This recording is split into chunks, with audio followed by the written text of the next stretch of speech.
Welcome back to the CAM Colloquium. We're pleased this week to have Qing Zhao as our speaker. Qing is a PhD graduate from Cornell, not in CAM, but in electrical engineering, but close enough, right? So she, after being at Cornell, she worked in industry a bit and taught at UC Davis in the ECE department there for 11 years, and joined us here again at Cornell this past fall. And I guess this will be your first talk here as a local faculty, so over to you, Qing. Thank you.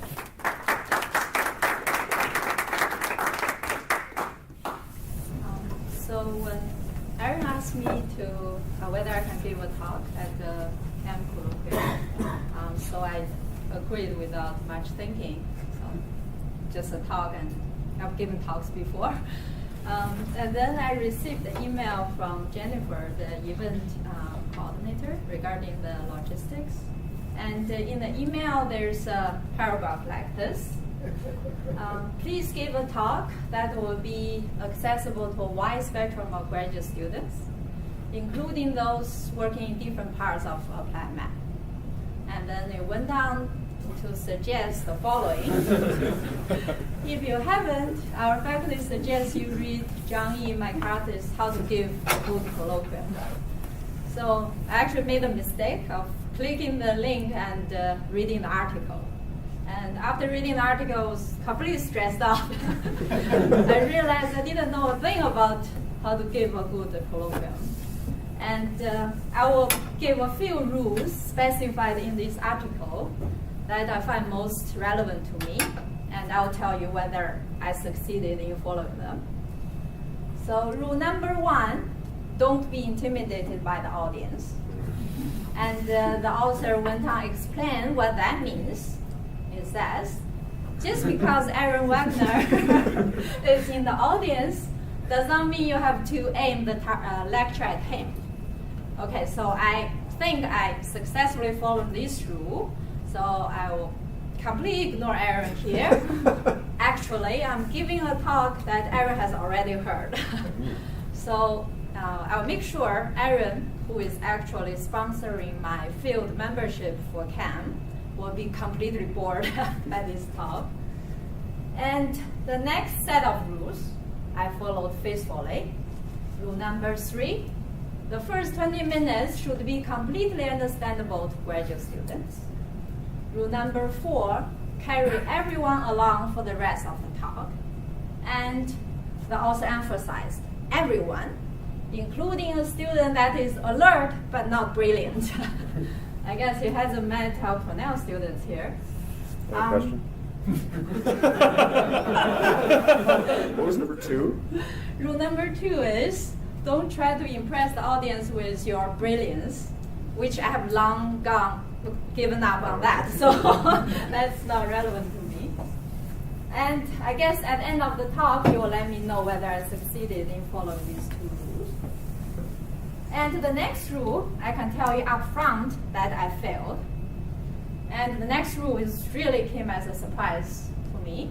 Rule number 13, you do not have to talk about your own work. Okay, that's a surprise. And the author explained why. He said, if you're not talking about your own work, then it's just easier for you to simplify the result to get the big ideas across. He said, if you sweated for 6 months to get the actual epsilon in the theorem, you will want to include it. But if someone else sweated for 6 months, you can easily drop it. That's true. I agree with the motivation. But regardless, I'm going to tell you all about the epsilon improvement we have over Chernoff's test. And my excuse is we actually sweated more than 6 months to get it. So, and the next rule, I can tell you I didn't even think about following it.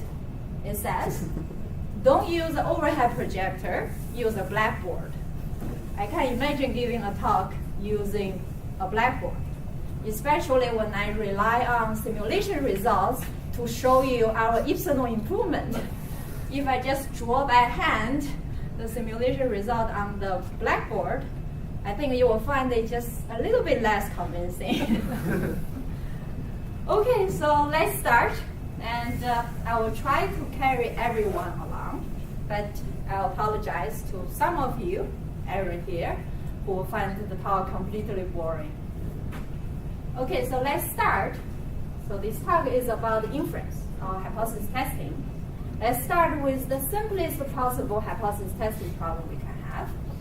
Let's say we have two hypotheses. We have a coin, okay? We know this coin is either a fair coin, hypothesis H0, sorry. We see a head with probability half. Alternative, this coin has two heads. So with probability 1, we're going to see a head. And that's the hypothesis we're going to decide by flipping this coin. Let's first consider a fixed sample size hypothesis testing. So we fix ahead of time, we're going to flip the coin 3 times. And after these 3 coin flips, we're going to decide whether H0 is true or H1 is true. And our objective is to minimize the probability that we're wrong. Okay? So that's the problem. And essentially what we need to do here is to design a decision rule. The decision rule will tell us, among all the possible 3 coin flip outcomes we can see, which one we would say is hypothesis H0, which one is hypothesis H1. So essentially, a decision rule is a partition of your observation space. So in this case, we can have 8 possible sequences of coin flips, because we're flipping 3 times.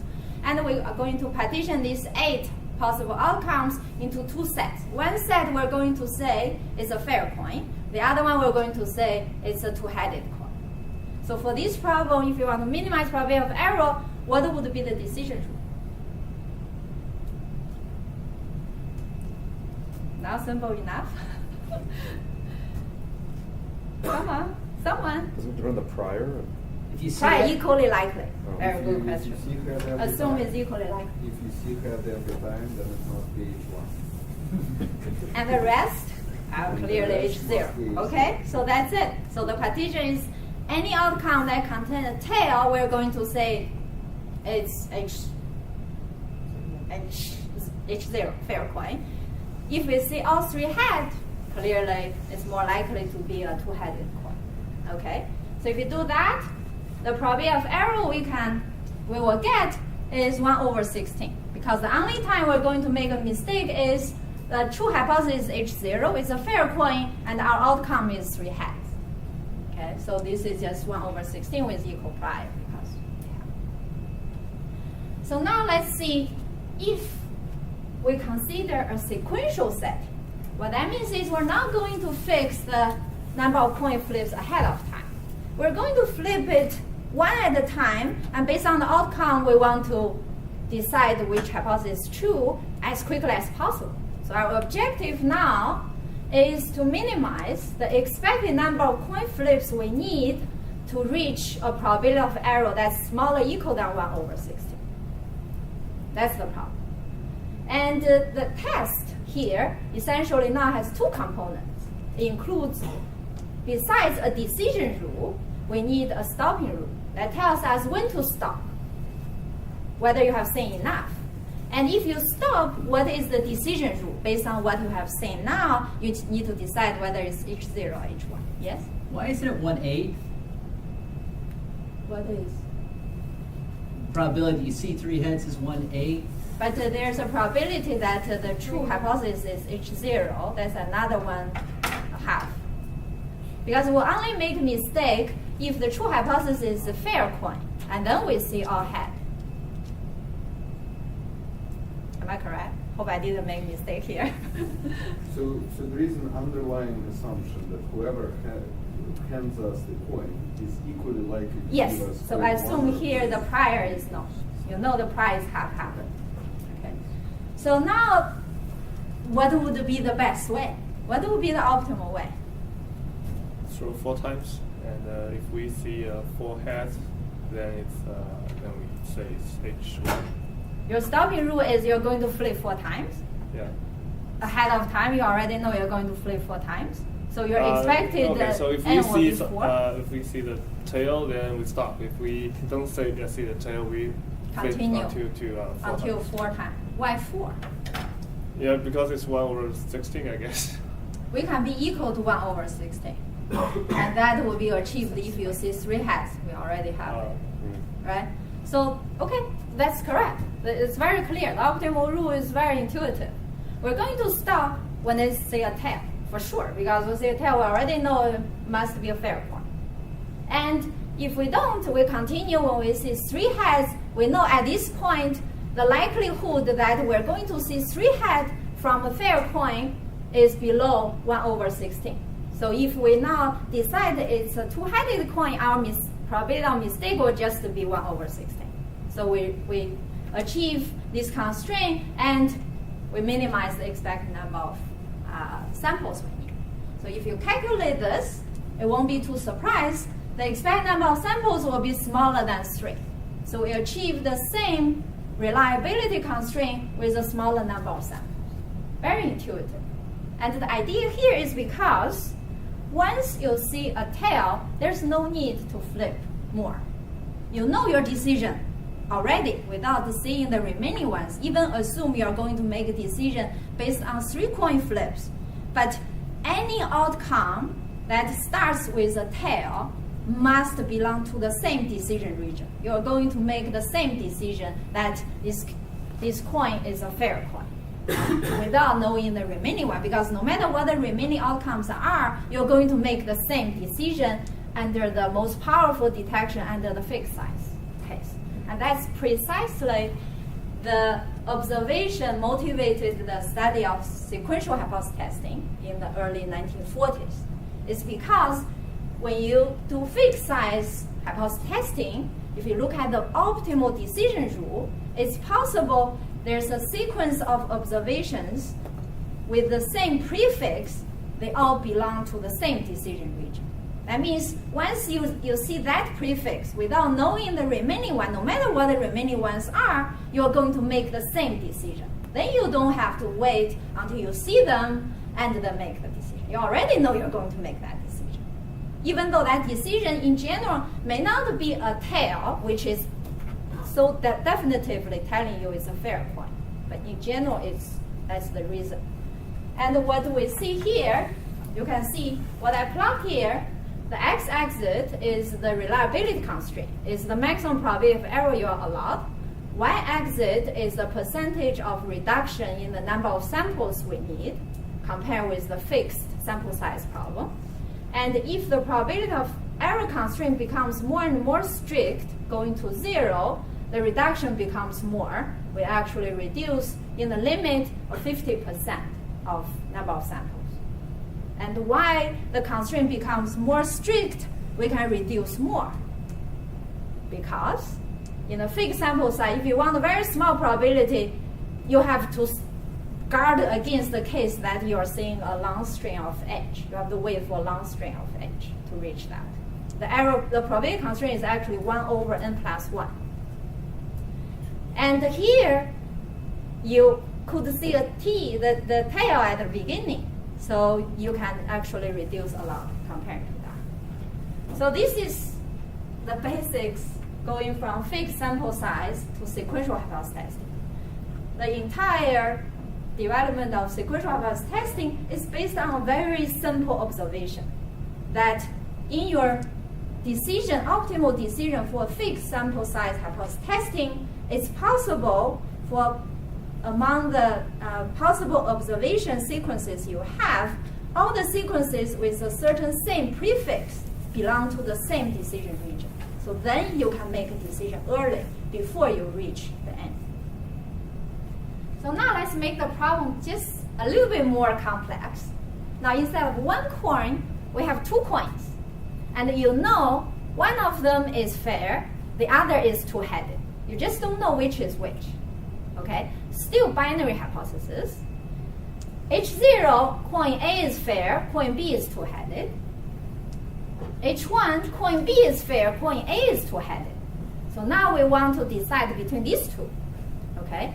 And this becomes more complex from the original hypothesis testing problem.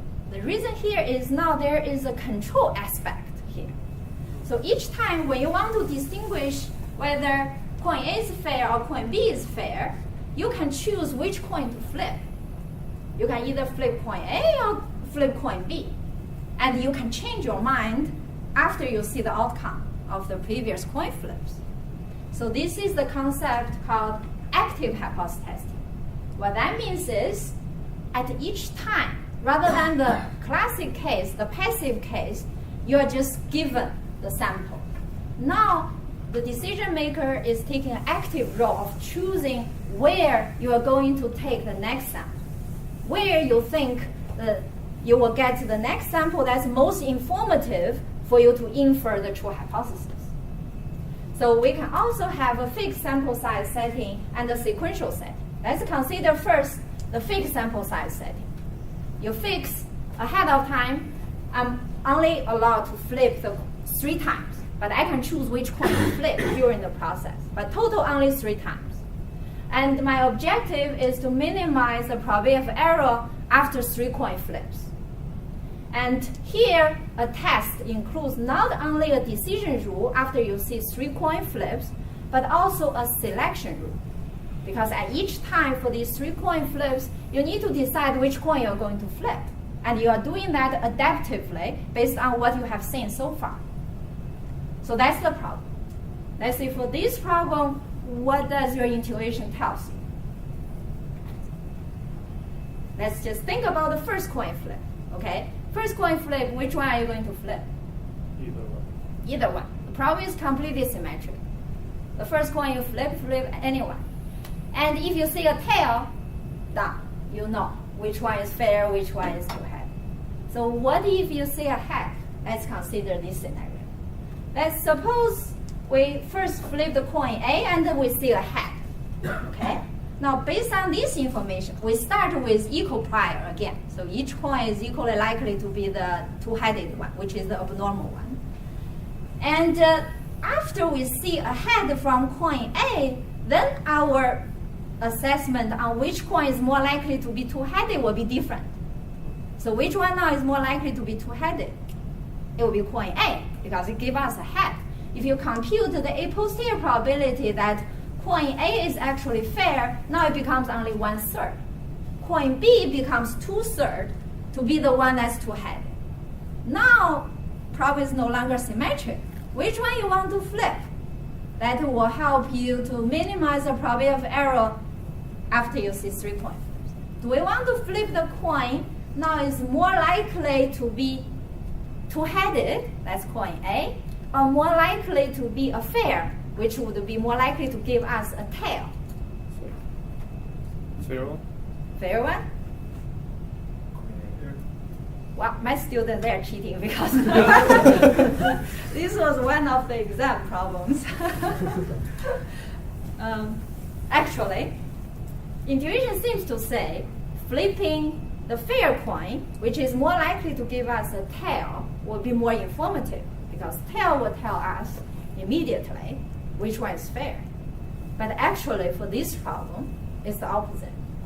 The optimal one, the optimal solution is always flip the coin that's more likely to be two-headed.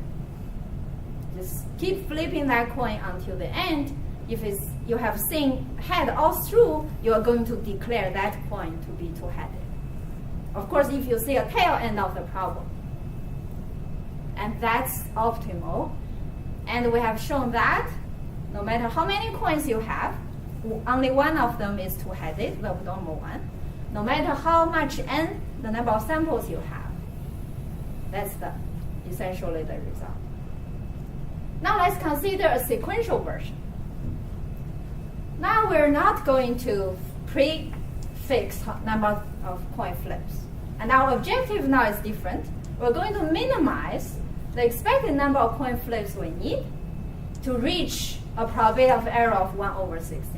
That's the problem. And now a test includes 3 components. In addition to a selection rule that tells you at each time which coin you are going to flip, a decision rule at the end, which you have to decide H0, H1. We also need, of course, a stopping rule. When you think you have seen enough, and you can make a a decision with the required reliability. So that's the problem. Now consider this problem.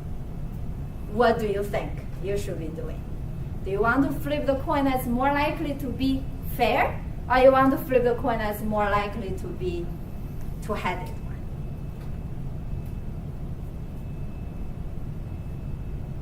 I probably would try for the fair one. Very good. Because I'm hoping that I will get to the finish early by seeing the tail. That's a very good intuition, because here, tail, once you see, you can actually stop, right? If it's head, you may not, depends on the probability constraint. But that intuition is not always true for any probability constraint. So how simple this problem is, actually there's no solution, known analytical solution to this problem yet. We don't know. If you're given a finite constraint on probability of error, what would be the optimal thing to do? We don't have an analytical characterization on that. But I can tell you there are counterexamples that my student Boshang here have shown that it's not always optimal to flip the one that's always two-headed. That's the optimal solution for the fixed sample size problem.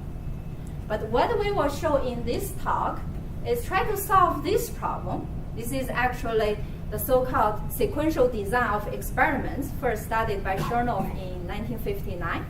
We're going to try to solve this problem in an asymptotic way.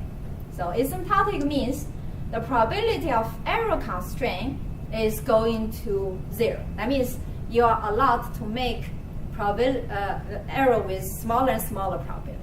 You want more and more reliable detection. So in that case, you can see if you are flipping the one that's more likely to be two-headed, you're more likely to only see head. And because your probability of error is so small, you have to see a lot high number of head in order to make the probability of error to satisfy the constraint. But if you flip the one that's more likely to be fair, then you are more likely to see a tail. Then once you see a tail, you're absolutely sure. Then you can stop. So that's the intuition that in the asymptotic regime, that is optimal. So if this probability of error constraint is going to 0, then you want to always flip the coin that's more likely to be a fair coin.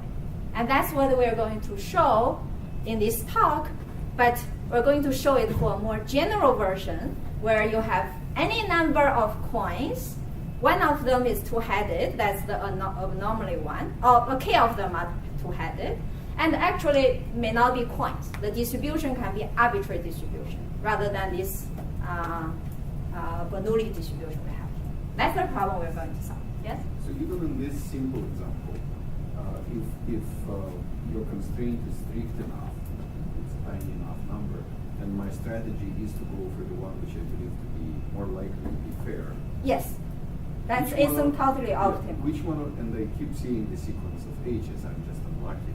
Which one I believe to be more fair will be changing with that process. When you stop, you are going, if you keep saying head, when you stop, you are going to compute a likelihood, because when you see this head, it may actually not from the same coin, because you are, every time you're updating, right? So you're actually keep switching, because when you see more head, this becomes more likely to be two-headed. You're going to flip the other one. So you'll keep switching between these two.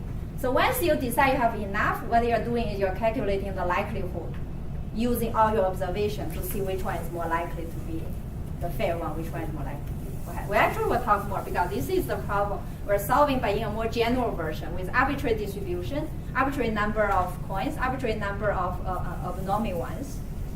And that's essentially the story. Yes? So if you impose some constraint like n is less than or equal to some number, almost surely, is there going to be? That will be a different constraint. That means there's a deadline for you to make your decision, right? But it sort of makes the connection between the case in which you are fixing the number of. I think that you probably would end up, or depends on how you couple your constraint on the maximum number of samples and your constraint on the probability of error. Sorry, keep pressing the wrong button. So it's not clear. Yeah. I would think if your if your constraint is very, very tight, then the other constraint on the maximum number of samples you can take will become the dominating one. Then in that case, the problem will be reduced to the fixed sample size problem. Yeah. Okay, so this is the problem we're going to solve in a more general version. And in order to make the problem sounds more practically relevant, I'm going to give a few plausible real-world applications. So the first one is target search. Let's see, we're searching for the missing Malaysia airline flight 370 over the Indian Ocean. So very vast area. We're going to divide this area into small cells, and we're going to search the cells in a certain way. We want to figure out which cell contains the missing flight. So that's the target search problem. You can treat essentially the cell that contains the target is like the abnormal coin you're trying to identify. And another application is in computer networks.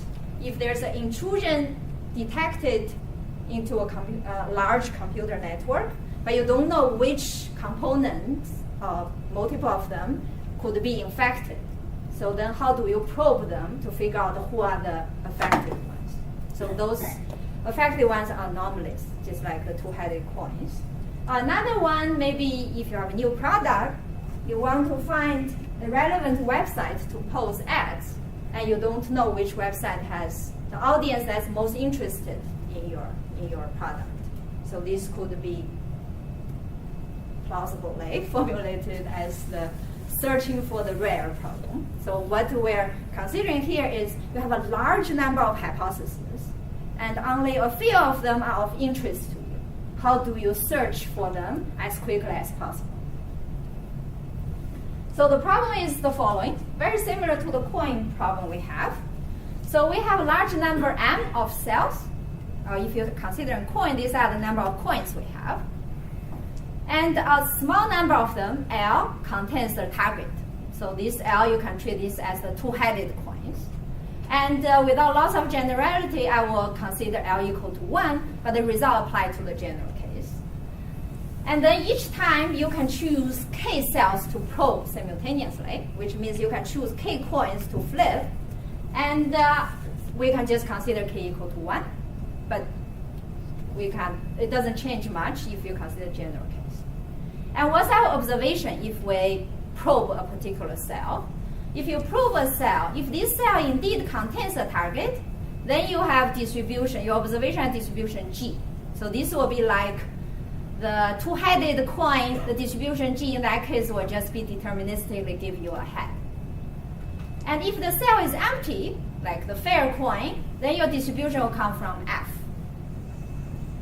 And our objective is to figure out which cells contain targets that we want to minimize the number of samples we need to figure that out, subject to a probability constraint on the error.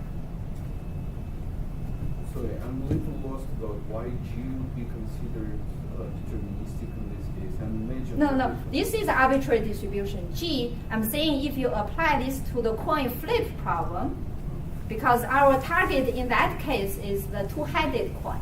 That's why your observation Y, if you're flipping a two-headed coin, would always give you head with probability 1. But in the optimal search scenario, if the airplane wasn't that cell, I may or may not find anything. Yes, that's what I'm just saying in this, we are trying to solve the general problem. Yeah. This is arbitrary G, arbitrary distribution G. This is arbitrary distribution F. I'm just trying to connect this to the previous one, yeah. So that's the problem. Okay, yes? Does without loss of generality mean that like an arbitrary instance of the problem can be reduced to the L equals 1 case without No, solving it's not reducing to it. Actually, the test we have will be different. But I'm presenting it for Okay. L equal to 1. Okay. I can tell you how the test will look like. Intuition is actually the same. It's just some change in the parameter of the test. Okay, so let's see how to solve this problem. We already solved that coin problem, not really solved, but we have some good intuition on that. And let's see how do we solve this problem. What are the possible solutions? Let's consider the most straightforward solution we can have. Just reduce this problem to a fixed sample size passive hypothesis testing problem. Okay? What that means is we're just going to collect a bunch of samples from every cell. We predetermine how many samples we're going to collect from every cell. Then we do the best hypothesis testing based on the number of all the data we have. Okay? So what I plot here is, assume these are the cells we have from 1 to m. And in each cell, I'm going to collect the same number of samples. And I draw here is cell 3 is the one that contains target. So the distribution from the samples from cell 3 would have distribution G. All these cells, the data have distribution F. So they are green. Those with distribution G are red. Okay? So we collect, let's say here is like 6 samples from every cell. Then we look at these 6 times m samples we have. Then we do a hypothesis testing. See whether the target is 1, 2, 3, or m.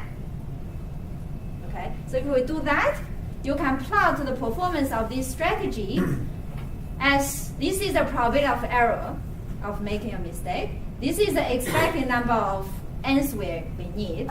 So here is always deterministic. You choose n0 for each cell. The total n would be n0 times n. And this is how it performs. Looks pretty good. The probability of error decay exponentially fast with number of samples. So let's see if we can do better. We know at beginning, if we do sequential hypothesis testing, we can reduce the number of samples. So what if we do that? So the idea here is we're going to collect samples one by one from these cells, one at a time.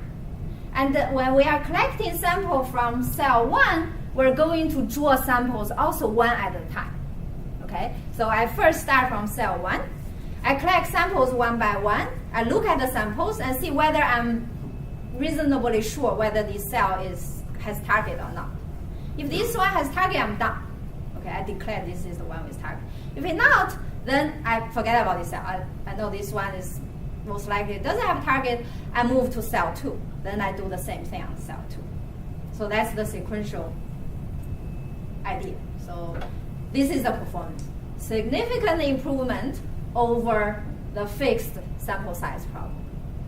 I will talk more how these tests work later on. Here I just give you a big picture, hopefully, what are the possible approaches we can have and how they compare with each other. And the next one would be an active hypothesis testing scenario.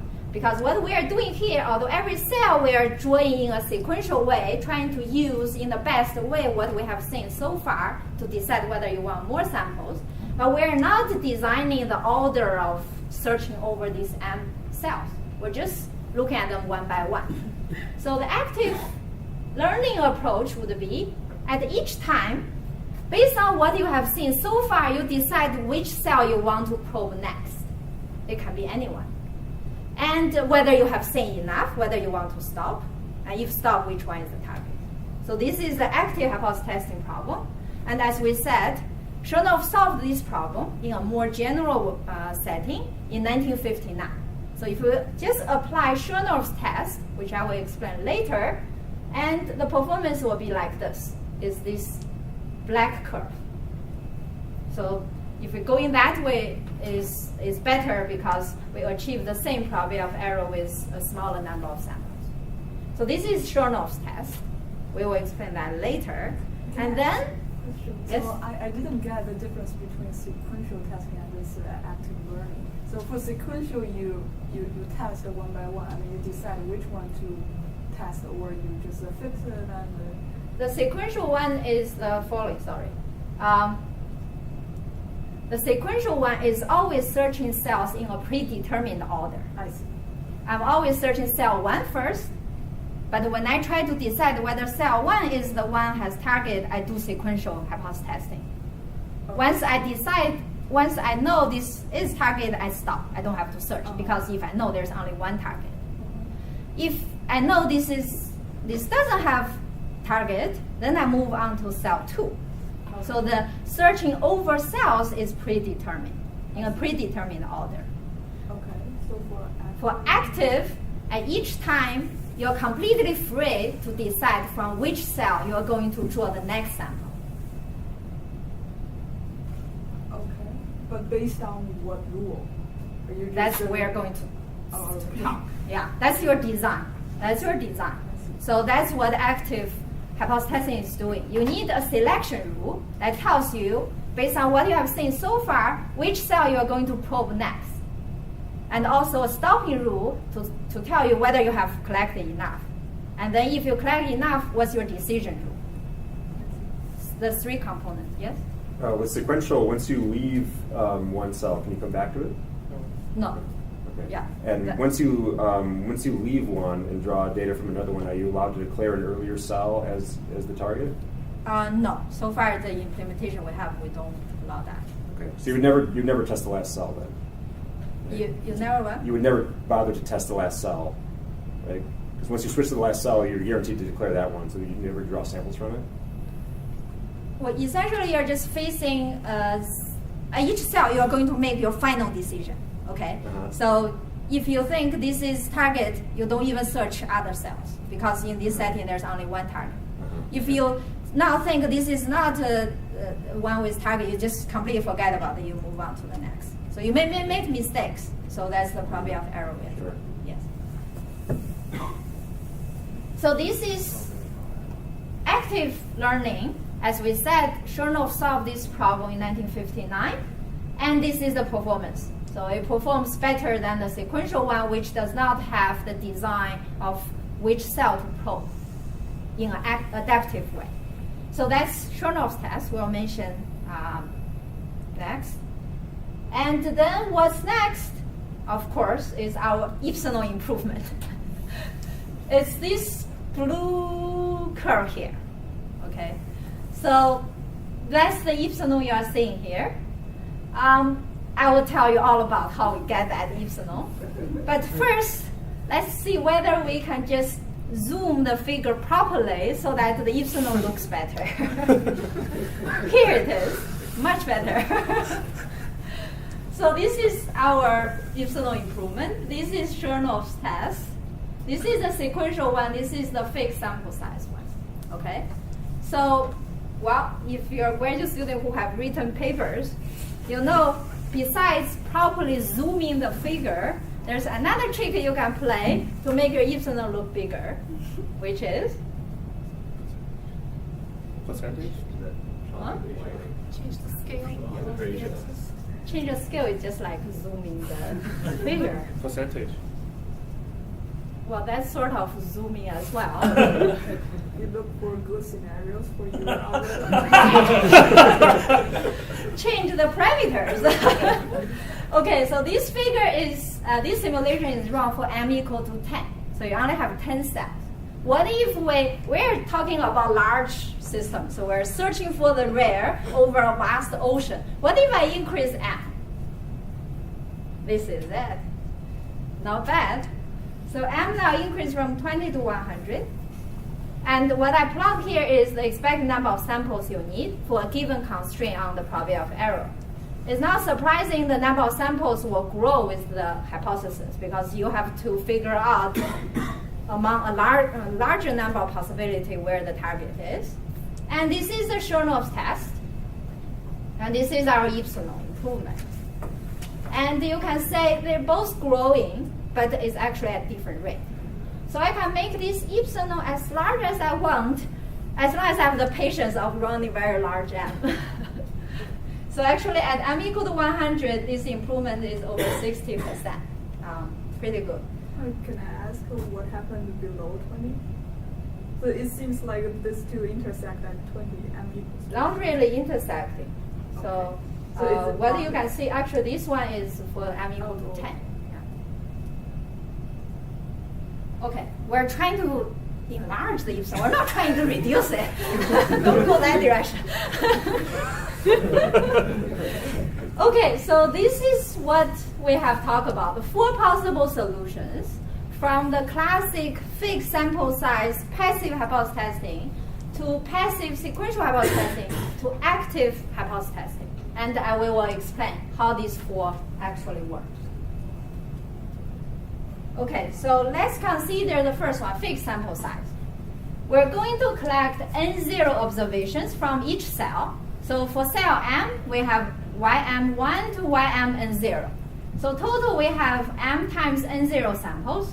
Then based on that, we do a maximum likelihood estimate of the location. Assuming target is equally likely to be in any cell, this will be the optimal one for minimizing the probability of error. Very simple. Compute the likelihood for seeing these n0 times m observations under hypothesis m, which means target is in location m. Assuming target is in location m, then all the observations ym will come from distribution G. All other observations will come from distribution F. And because RID, you product them, that's the likelihood function. And you want that particular m that give you the largest likelihood. Essentially, the location of the target that is most likely for you to see this set of observations. So now if we do the usual trick, you take log, product becomes sum, and then because all the empty cells give you the same distribution F, a lot of things get canceled, we actually end up with the following. So you just compute a sum LLR using only data from each cell separately. So you use the N0 data from cell 1, you compute the sum LLR. Then you use N0 sample from cell 2, you compute the sum LLR. You do this for all M, then you compare which one is the largest. The one that has the largest sum LLR would be your detection. And that's the optimal thing to do, given this approach. So we will show this sum LLR, sum log likelihood ratio is the key statistic that we'll keep using in other approaches as well. So now let's consider the sequential approach. So what do we do here? We're just going to check every cell one by one. We never revisit a cell we already made our mind whether it's a target or not. So then the problem is just reduced to a classic sequential hypothesis testing at each cell. So if you're currently at a particular cell, you have two hypotheses. This cell is either empty, then the observation comes from distribution F, or its target comes from distribution G. And we want to minimize the expected number of samples we need to reach a certain reliability. Usually the reliability is separated into these two types of errors. One is false alarm, the other is misdetection. But if you have prior, you can easily combine them into a total probability of error.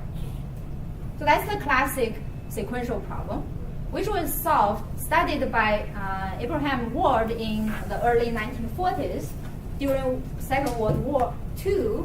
It's actually for the purpose of detecting anti-aircraft gunneries. And his result was actually classified. He couldn't publish it for a couple of years. And the test that he proposed, very simple, is the so-called sequential probability ratio test, in short SPRT. What it does is, at each time t, you compute, based on the sample you have seen so far, y1 to yt, the sum log likelihood ratio, using distribution G over distribution F. And then you compare this sum LR with two thresholds, A and B. If the sum LR is large, exceeds threshold A, is bigger than threshold A, then you accept H1. If it goes below another threshold B, then you accept H0. You see this is an empty cell. If it's in between, you're sort of not sure. You will take another sample. And next time, compute the sum LR again, then go the same thing, do the same thing. This is a test. So what do we know about this test? It's optimal. It simultaneously minimizes the expected number of samples you need under each hypothesis. So our expected number of samples is actually the average of these two using prior. So now, no matter what prior you have, whether you know it or not, this test will simultaneously minimize both. And how to choose these two thresholds would show that you can set these two thresholds based on the false alarm constraint, misdetection constraint in this simple way. And this is asymptotically optimal when your constraint goes to 0. That means you want more and more reliable detection. So this is SPRT.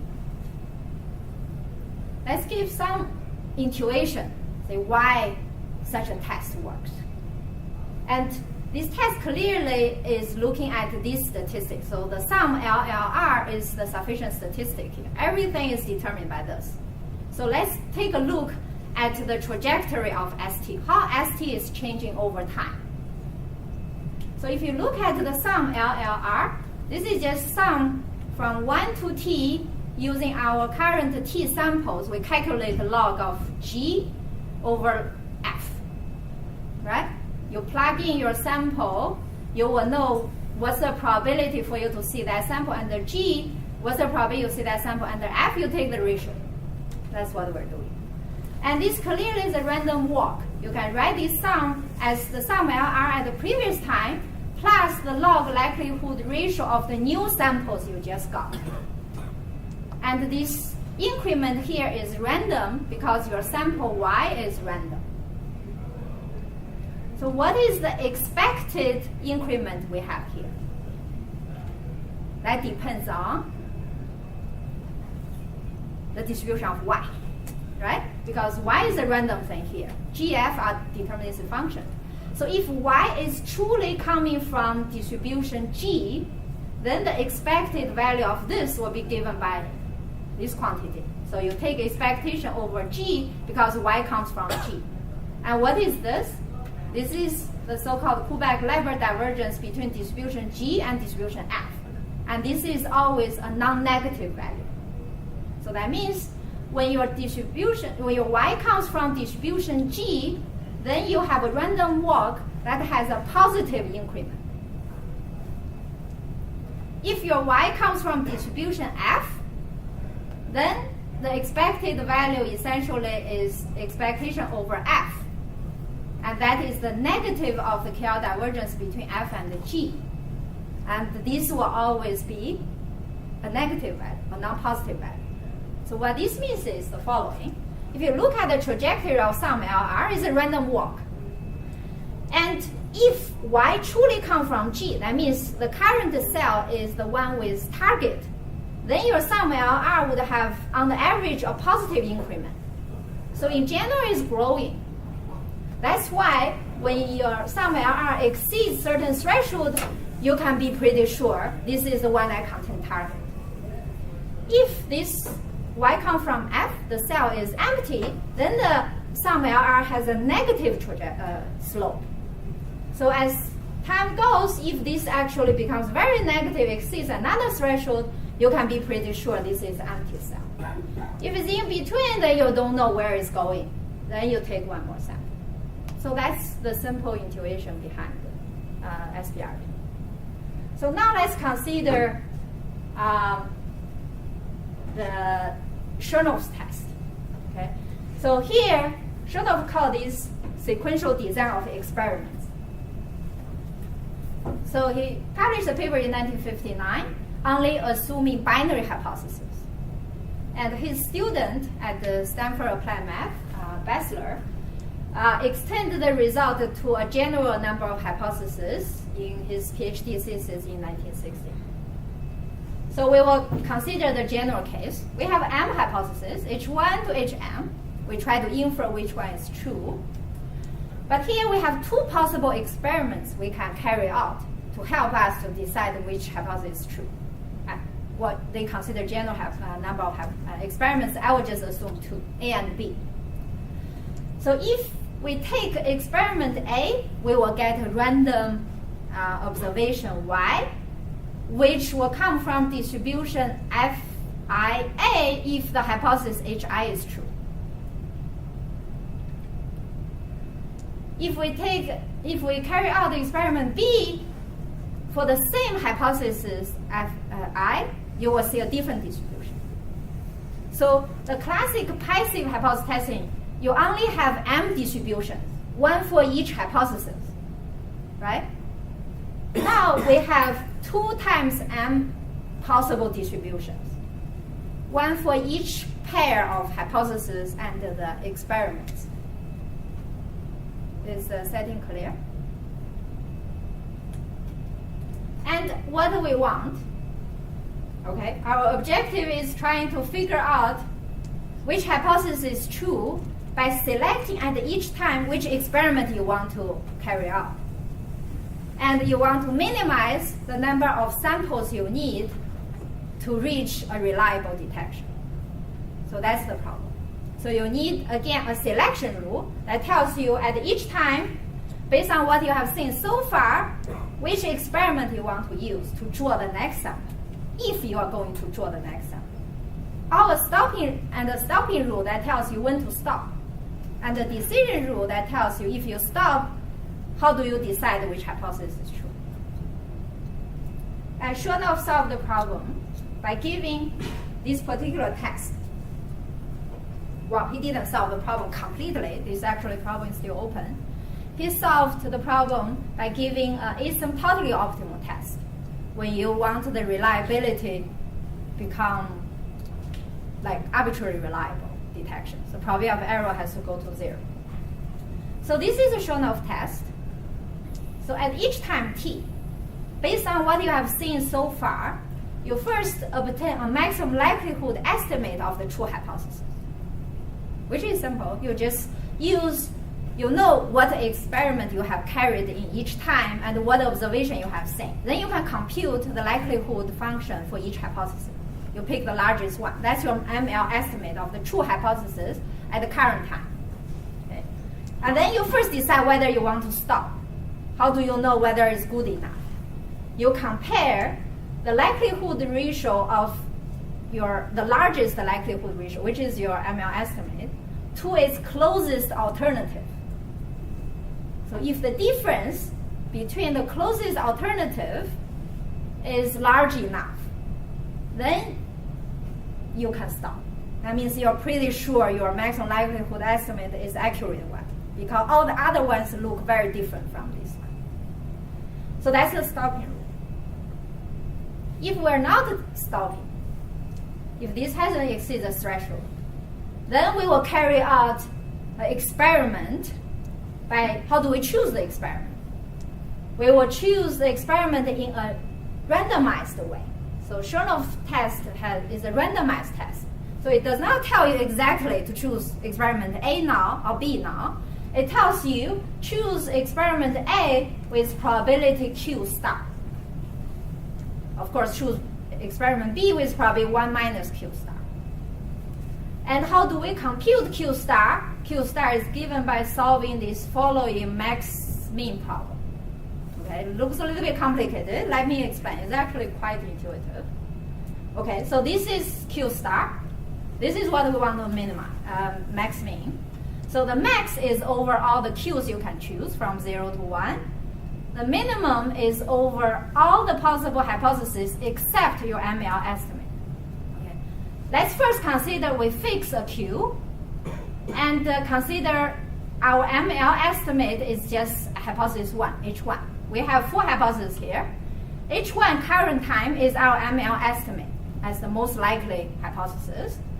And let's consider I fix another I, let's call it H3, what this quantity means. So if I fix Q equal to 0.2, fix I equal to 3, what this quantity is trying to calculate.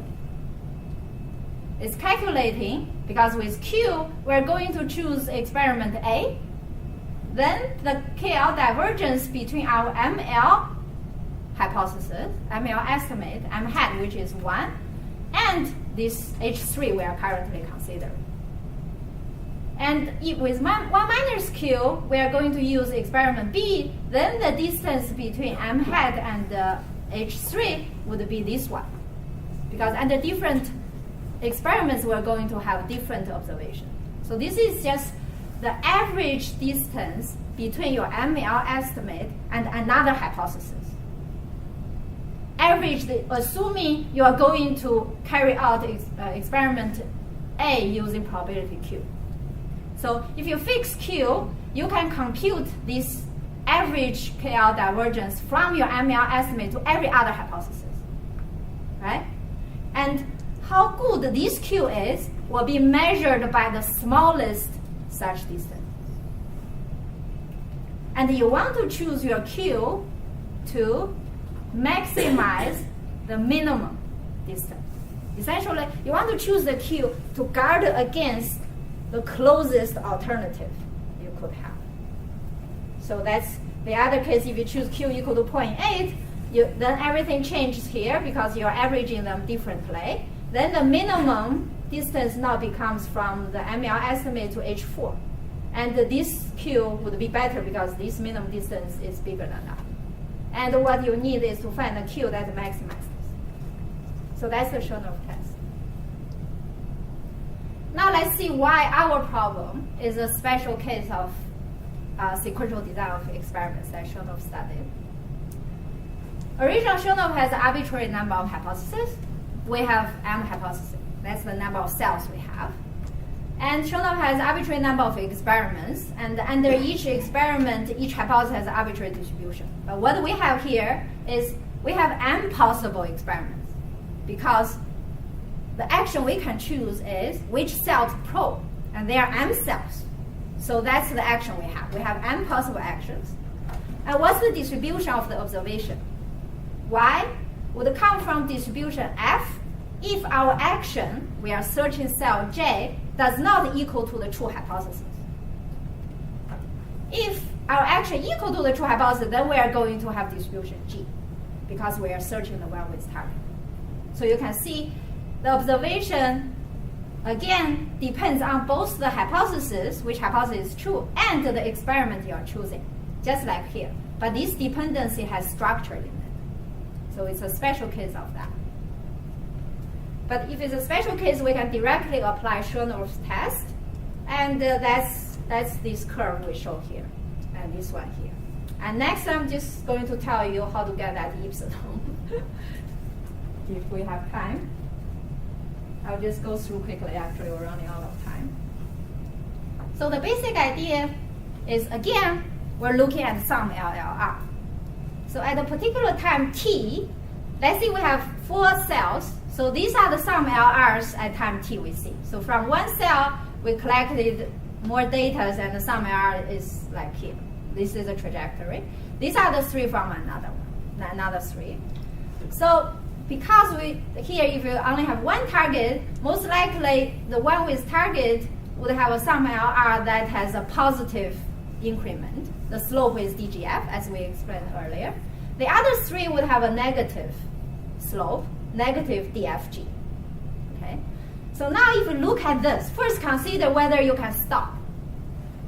When can you be reasonably sure which cell has the one that contains target? Do you want the largest sum LLR to be very large, exceed certain threshold, and all the others to be very small and exceed another threshold, below another threshold? Which one we want? What matters is actually the difference between the largest one, which is our ML estimate, and its closest alternative, just like your Chernoff's test. So the stopping rule is actually the same as Chernoff's test. So we look at the difference. We compute the difference of the cell with the largest sum LLR and the cell with the second largest sum LLR. If the difference is large enough, then we're pretty sure this is the one that has the target. All the others are even less likely to be the one containing target compared with the second largest one. So this is a stopping rule. Now consider the selection rule. If we're not stopping, we want to choose a cell that will accelerate our process, which means what? We want to choose a cell that will help us to enlarge this difference as quickly as possible. Right? Because once this difference is large, we can stop. So which cell should we choose? Sorry? Again, the closest one. You mean the second largest one? Yes. Okay. Depends on. Absolute value of the derivative of Yes. the slope of the one. Okay, very good. But do we directly compare DGF with DFG? Which slope is bigger, we're going to grow which one. So you can grow this one in the positive direction, or try to grow this one in the negative direction. right? So clearly we want the one that grow faster. We're going to grow that one. But do we just compare these two? Or remember, here we have n-1 cells that are going the other direction. So if you just grow this one, this may become the dominating one. So on the average, what is the rate we can bring down the second largest one? Is this rate divided by n-1. Because each time you can only probe one, you can only bring one down. So on the average, if you bring this one down, this becomes larger, you have to bring that one down. So on the average, the rate is only dfg over n-1. So analogy here will be the following. Aaron has seen this. So let's say we have a horse cart. The cart is in front of the horse even. So this is the horse cart. This is the target actually. It's moving toward that direction with the average rate of dgf. So on the other side, we have n-1 Ferrari, which is going the other direction with rate dfg. But each time, we can only drive one car, or a horse cart, and we want to enlarge this difference, this distance as quickly as possible. So you can see the rate you can move the closest Ferrari from this is actually dfg divided by the number of Ferraris you have. So that's what we're going to do. So we're going to compare dgf with dfg divided by n-1, and which one is bigger. If this is bigger, we're going to drive the horse car. If this one is bigger, we're going to drive the Ferrari, and which one? The one closest to the horse car. So that's the selection. That's it. Very simple deterministic rule rather than Chernoff's type, which is designing the probability of which one you want to choose. So the rule is just the following. Compare the speed of horse cart with Ferrari divided by n-1. If horse cart is bigger, we probe the cell that's more likely to be the target. So the one with the largest sum LR, we try to grow that one to the positive direction. And if it's the other way around, we probe the Ferrari that's closest to the horse cart. We try to grow the other one to the negative direction. And stopping rule, as we already explained. And the performance of this test, we have proven it enjoys the same asymptotic optimality as Chernoff's test, exactly the same, when the probability of error goes to 0. But in a finite regime, significantly, or epsilon better, is to the eyes of the beholder, performance in a finite regime. And I think what's most interesting is actually the number of samples we need grows at a different rate with the number of hypotheses compared with the Chernoff test. And that's the main thing. And let's just go back to the coin flip problem we have earlier. This is just a special case as searching for the target. The two-headed one is the target. And the interesting thing here is, for the finite sample size problem, we know the optimal one, which is flip the coin that's more likely to be two-headed. But for the sequential case, we only know asymptotically optimal test, which is actually opposite. Flip the coin that's more likely to be fair. And this, you can easily see the speed of the horse cart, which is the distance between the two-headed coin versus the fair coin, is log 2. But the speed between the fair coin and the two-headed one, this is a Ferrari speed, is actually approaching to infinity because the support are different. So that's why you want to drive the Ferrari. So you want to flip the coin that's more likely to be fair. Or in the case you have a lot of coins, you want to flip the coin that has second largest sum LLR, which means the coin that's likely to be fair but closest to be two-headed. And I will just end the talk with a variation of this problem. So a variation here is, consider, so far we assume you know exactly how many targets you have. If you don't know that, the problem is actually very different. Let's say you only know there are at most 10 targets, but you don't know whether it's 1 or 2 or 10. In that case, the search is much harder, because if you know exactly there are 5, once you reach 5, you are done. Here you don't know. So in this case, or the other case where every cell is abnormal with certain prior probability. And also we assume if a cell is abnormal, it will keep incurring a cost to you, CI, per unit time, until you detect it and fix it. This is like some chemical leakage. If you don't detect it, you keep incurring cost. And our observations from each cell may also have different distribution depending on their normal or abnormal, and this depends on the cell. So far, we assume every cell is uniform. They all give you F or G. So this can be different. And our objective here is no longer just merely minimizing the delay or the number of samples you need, but rather minimize the total cost that incurred by all the abnormal cells. So how to solve this problem? This we can actually show if you directly apply Chernoff's test, which is trying to minimize the number of samples while ignoring the CI, then you will not end up with an asymptotic optimal test.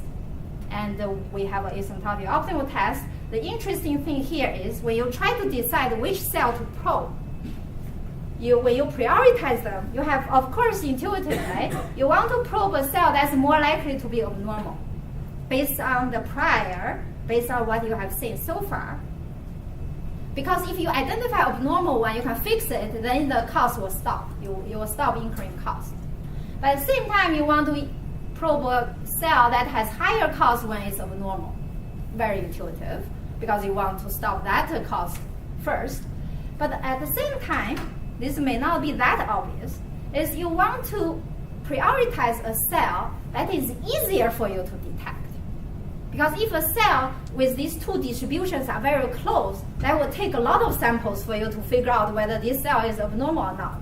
While you are trying to figure out this cell, other abnormal cells would have to wait and keep incurring cost to you. So that's the intuition we have. But the issue here is how to combine all this together to design an index that measures the priority of each cell. And that's what we have. So we have an asymptotic active test in this scenario as well. So that concludes my talk. I hope I carried everyone along. And any questions? Thank you.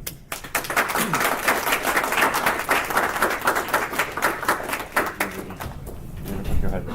Can the result be extended to different type of anomalies? So instead of having only like F and G, have F and several like GIs?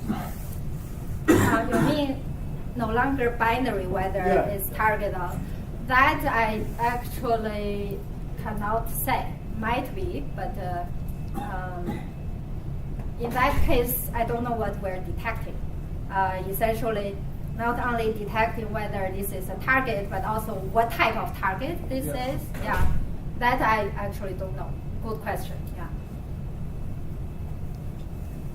One question: is it possible to extract any intuition from your scheme to apply it to Chernoff's original problem and get the epsilon improvement? Yeah, in the that's a general good case? question. Actually, I don't have a very good intuition why Chernoff has to resort to a randomized test. I don't have a very good intuition for that. So his randomized test, of course, is asymptotic optimal for a more general problem. So our problem has a lot of structure here. Yeah. That's the reason allow us to have a deterministic test that achieves asymptotic optimality. But I don't know how to use this intuition to improve Chernoff's test other than just replace it with our test. So it's Yeah. So your work has shown, I think, is a better performance than Chernoff test in terms of expectation of them.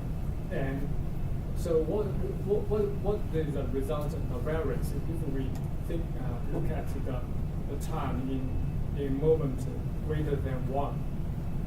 Maybe you're fast in expectation, but the variance is bigger. that actually I would believe is the opposite.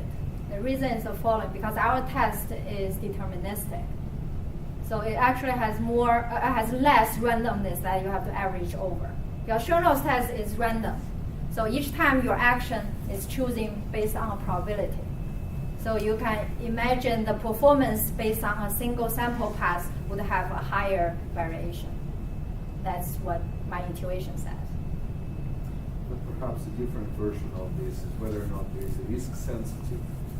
Yeah, that would be a completely different formulation of the problem. Yeah, if your objective is not just purely minimize the expected number of n, you want to guard against the variation of n. That would be a very different problem. All right, good. Thank you.